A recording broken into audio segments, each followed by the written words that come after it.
বারুইপুর কাণ্ডকে কিভাবে অভিহিত করব, বিভৎস মানে ভয়ঙ্কর। তো আজকের সেটা নিয়ে একটু বলবো। বারুইপুরের ঘটনা এবং শুভেন্দু সরকারের পুলিশ, পালাবদলের পুলিশ। বারুইপুরে এক কিশোরীর, এক নাবালিকার হত্যাকাণ্ডে পুলিশের ভূমিকা নিয়ে কিন্তু প্রশ্ন উঠেছে একেবারে প্রথম দিকে। আইন শৃঙ্খলা পরিস্থিতি নিয়ে উদ্বেগ বাড়ছে। কোনো রকমের উদ্বেগ নেই, শুধু নির্লজ্জ বেহায়া গদি মিডিয়ার। এটা আজ বলতে বাধ্য হচ্ছি। বিধানসভা নির্বাচনের আগে রাজ্যে মহিলাদের নিরাপত্তা এবং আইন শৃঙ্খলা পরিস্থিতি নিয়ে মমতা বন্দ্যোপাধ্যায়ের সরকারের বিরুদ্ধে সবচেয়ে বেশি সরব হতে দেখা গিয়েছে বিজেপিকে। শোনা গিয়েছে ভরসা ইন আর ভয় আউট, ভরসা ইন আর ভয় আউটের নিশ্চিত প্রতিশ্রুতির কথা। সেই ভরসার আশ্বাসে আস্থা রেখে রাজ্যে প্রথম গেরুয়া সরকার গড়তে বিজেপিকে দুহাত ভরে ভোট দিয়েছে জনতা জনার্দন। কিন্তু টাটকা স্মৃতি হাতড়ে দেখা যাচ্ছে যে গত 2 মাসে শাসক এবং বিরোধীর নাম গোত্র বদলেছে ঠিকই, কিন্তু অপরাধ এবং শাসকের দলের ছত্রছায়ায় থাকা কিছু মানুষের চেহারায় বিশেষ বদল হয়নি। সেটা কিন্তু অপরিবর্তিত রয়েছে। বিরোধীদের অভিযোগ, বিজেপি সরকারের নয়া জামানায় ভগবানপুর, মেদিনীপুর, পটাশপুর, কোচবিহার, দুর্গাপুর, বেহালা, দিনহাটা, পানিহাটিতে শ্লীলতাহানি সহ একের পর এক ভয়ঙ্কর ঘটনা ঘটে চলেছে। আর সাম্প্রতিকতম উদাহরণ হচ্ছে দক্ষিণ 24 পরগনা জেলার বারুইপুর। সেখানে যৌন নির্যাতন করে খুন করা হয়েছে এক কিশোরীকে। প্রতিটা ক্ষেত্রেই অভিযোগের পাহাড় একেবারে বলতে পারেন। চিত্রনাট্য প্রায় একই, কোথাও শাসক দলের যোগ আর কোথাও পুলিশি নিষ্ক্রিয়তা, কোথাও ঘটনা ধামাচাপা দেওয়ার অভিযোগ। বারুইপুরের ঘটনায় এক সন্দেহভাজন অভিযুক্তকে পিটিয়ে মেরে ফেলেছে উন্মত্ত জনতা। রবিবার কোচবিহারের শীতলকুচিতে গোরক্ষক বাহিনীর হাতেও এক ব্যক্তি খুন হয়েছেন বলে অভিযোগ। ফলে নতুন সরকারের আমলে শুরুতেই আইন শৃঙ্খলা পরিস্থিতি নিয়ে বড় প্রশ্ন উঠতে শুরু করেছে। বারুইপুরের ঘটনার অভিযোগ কিন্তু গুরুতর। 6ষ্ঠ শ্রেণীর ছাত্রী, বছর 12-র এক নাবালিকা শনিবার বান্ধবীর জন্য উপহার কিনতে বেরিয়েছিল। তারপর সে রাত পর্যন্ত বাড়ি না ফেরায় তার পরিবার পুলিশে সে কথা জানায়। পুলিশ কিন্তু সেই সময় নিষ্ক্রিয় থাকে। কত মর্মান্তিক, কত ভয়ঙ্কর চিন্তা করুন। অগত্যা পাড়ার লোকজনই বিভিন্ন দোকানের সিসিটিভি ফুটেজ খতিয়ে দেখে অনুসন্ধান চালান। বস্তাবন্দি অবস্থায় একটা পুকুর থেকে মেয়েটার নিথর দেহ উদ্ধার হয়। পাশাপাশি সন্দেহভাজনদের চিহ্নিত করে তাঁরাই পুলিশের হাতে তুলে দেন। প্রথমের দিকে পুলিশের হাতে তুলে দিলে একজন বিজেপি নেতা আবার তাদের থেকে ছাড়িয়ে নিয়ে যায়। গোটা ঘটনায় 4-5 জন অভিযুক্ত বলে পুলিশের কাছে অভিযোগও জানান স্থানীয়রা। তাহলে দেখা গেল কি? দেখা গেল কার্যত যে কাজ পুলিশের করার কথা সেই কাজ সম্পন্ন করেছেন স্থানীয় বাসিন্দারা, স্থানীয়রা। এখানেই শেষ নয়, অভিযোগ ওঠে স্থানীয় এক বিজেপি নেতা, যেটা বললাম, থানায় প্রভাব খাটিয়ে অভিযুক্তদের নাকি ছাড়িয়েও নিয়ে গিয়েছিলেন। আর এতেই কিন্তু ক্ষোভের আগুন জ্বলে ওঠে।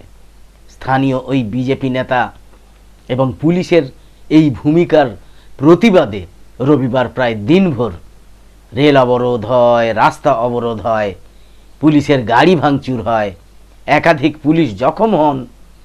বিক্ষোভকারীদের হঠাতে পুলিশ পাল্টা টিয়ার গ্যাস ছোড়ে, লাঠিচার্জ করে। গদি মিডিয়া কিন্তু গ্রাউন্ড জিরো থেকে এসব কভার করার আর কোনো প্রয়োজন মনে করছে না। দেখা গেল যে সরকার রাজ্যে আইনের শাসন কায়েম করার বিষয়ে প্রতিশ্রুতিবদ্ধ, সেখানে জনতা নিজেরাই আইন হাতে তুলে নিয়ে একজন সন্দেহভাজনকে পিটিয়ে মেরে ফেলল।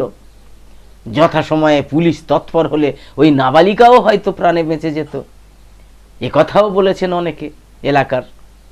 পরে মুখ্যমন্ত্রী শুভেন্দু অধিকারীর যথোচিত আশ্বাসে অবরোধ ওঠে, পরিস্থিতি স্বাভাবিক হয়, তারপর পুলিশি সক্রিয়তাও বাড়ে, তারপরে, তার আগে কিন্তু নয়। ইতিমধ্যে মূল অভিযুক্ত সহ কয়েকজন গ্রেপ্তারও হয়েছে, যা সঠিক উদ্যোগ, আমরাও এটার প্রশংসা করি। আজ তো শুভেন্দু অধিকারী মুখ্যমন্ত্রী এলাকা পরিদর্শনেও গিয়েছেন।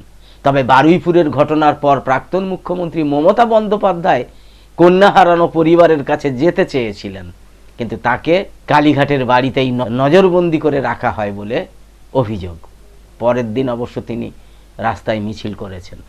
গতকাল অবশ্য মমতা বন্দ্যোপাধ্যায় ঘরের কাছে রাস্তায় নেমেছিলেন।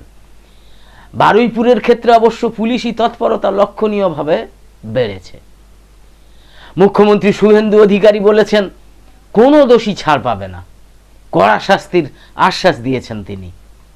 তদন্তে 6 সদস্যের স্পেশাল ইনভেস্টিগেশন টিম সিটও গঠিত হয়েছে। মুখ্যমন্ত্রী নিহত নির্যাতিতার বাবার সঙ্গে কথাও বলেছেন, আজ এলাকায় গিয়েছেন, সেখানেও কথা বলেছেন এসপি অফিসে।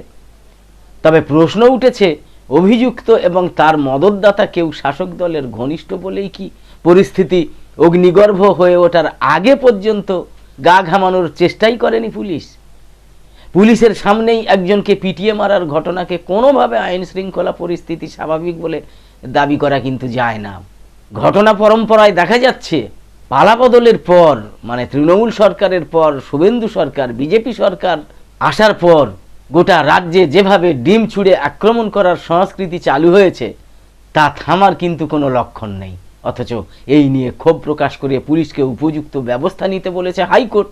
বিজেপির রাজ্য সভাপতিও মনে করেন যে এতে গোটা দেশের কাছে এ রাজ্যের ভাবমূর্তি খারাপ হচ্ছে।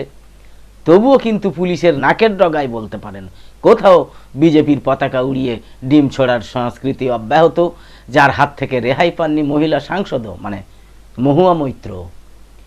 বিজেপি নেতারা একে জনরোষ বলে দায় এড়ানোর চেষ্টা করলেও পুলিশ প্রশাসনের নীরব দর্শকের ভূমিকা কিন্তু আইন শৃঙ্খলা পরিস্থিতির দিকেই আঙ্গুল তুলবে। প্রশ্ন হলো, পালাবদল হলেও পুলিশের চরিত্র কি বদলাবে না? সেই আগের মতোই থাকবে? তৃণমূলে যেরকম ছিল বিজেপি আমলেও সেরকম কি থাকবে, নাকি সেই দলদাসের তকমা নিয়েই চলবে পুলিশ? সন্দেহ নেই, ডিম ছোড়া কিংবা পিটিয়ে হত্যা এসবই আইন শৃঙ্খলার অবনতিকেই কিন্তু ইঙ্গিত করে। নির্বাচনের আগে কিংবা ক্ষমতায় আসার পরও শাসক দলের মুখে আইনের শাসন, জিরো টলারেন্সের কথা শোনা যাচ্ছে মুহুর্মুহু। ইতিমধ্যে আরও কঠোর গুন্ডা দমন আইন তৈরির বিলও পাশ হয়েছে বিধানসভায়। সরকার বলেছে নারী নির্যাতনের ঘটনা যাতে না হয় সেক্ষেত্রেও তারা জিরো টলারেন্স। কিন্তু গত 2 মাসে বিভিন্ন ঘটনায় চরিত্র বুঝে আইন রক্ষকদের কোথাও অতি সক্রিয়তা, আবার কোথাও একেবারে নিষ্ক্রিয়তার যে চেহারাটা দেখা গিয়েছে তা কোনোভাবেই কিন্তু কাম্য নয়, এবং এটা বরদাস্ত করা যায় না। সরকারকে মনে রাখতে হবে, কথা এবং কাজে এক থাকার অঙ্গীকার করেই কিন্তু তারা ক্ষমতায় এসেছে, বিজেপি ক্ষমতায় এসেছে। তো একদম শেষে বলি, নিউজ নির্ভীকে আমাদের নিয়মিত উপস্থাপন করা বিশেষ প্রতিবেদন ভালো লেগে থাকলে ইউটিউবে নোটিফিকেশান পেতে সাবস্ক্রাইব করে পাশের বেল আইকন অন করে অল সিলেক্ট করে রাখুন। আর ফেসবুকে লাইক বা ফলো করে আমাদের আরও নতুন নতুন ভিডিও বানাতে এবং লাইভ সম্প্রচারে উৎসাহিত করতে লাইক, কমেন্ট এবং বেশি বেশি শেয়ার করে সঙ্গে থাকুন। তো আপাতত শেষ করছি। কামনা করি সকলে সবসময় খুব ভালো এবং সুস্থ থাকুন, সাবধানে থাকুন। ধন্যবাদ।